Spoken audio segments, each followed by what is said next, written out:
সিঁদুর খেলার জন্য রাজডাঙ্গা নবোদয় সঙ্গে এবং সেই সঙ্গে প্রতিভাকে বরণ করে নেওয়ার জন্য সবাই তৈরি।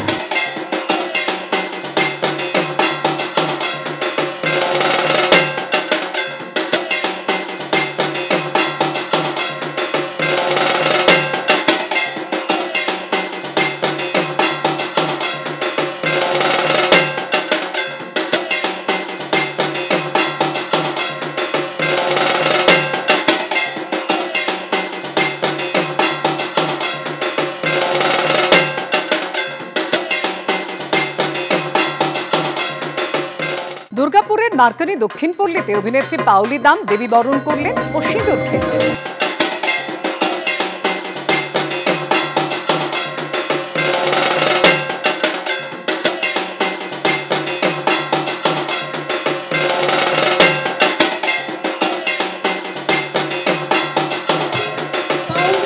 সাথে আমরা প্রত্যেকে এখানে আজকে সিঁদুর খেলার মতো পবিত্র অনুষ্ঠানে সমবেত হয়েছি। আর বিজয়াতে সিঁদুর খেলা সবসময় আমি আমার বাড়ির কমিউনিটির মধ্যে করেছি, বা এই রকম মানে কলকাতা থেকে দূরে কোথাও গিয়ে সবাই মিলে একসাথে সিঁদুর খেলছি, এটা প্রথমবার হয়েছে আমার জীবনে।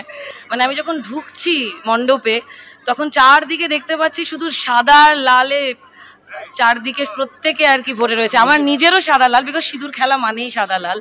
বাট একটা হয় না যে মানে যত দূর চোখ যাচ্ছে সবাই সাদা লাল, আর এত সুন্দর মণ্ডপ করেছেন তারা, এত সুন্দরভাবে আমাকে ওরা ওয়েলকাম করলো উলুধ্বনি দিয়ে, শঙ্খধ্বনি দিয়ে, মানে ভীষণ ভালো লেগেছে, মনটা ভরে গেছে সত্যি কথা বলতে।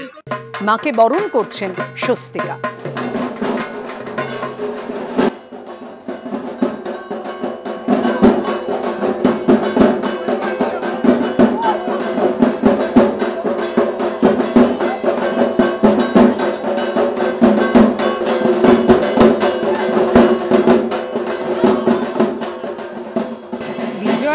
দিনটা খুবই মন খারাপের, আর আমার কেন আমার মনে হয় আমাদের সবারই এই পুজো আসছে এই অনুভূতিটাই ভালো লাগে। এখন এসে গেলেই হুশ করে দিনগুলো কেটে যায়।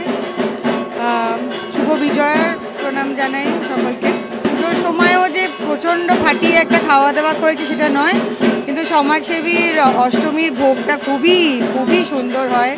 আমি একটা ব্যাচে উঠেছিলাম, তার পরের ব্যাচ যখন উঠেছি আমি তখন উঠেছি।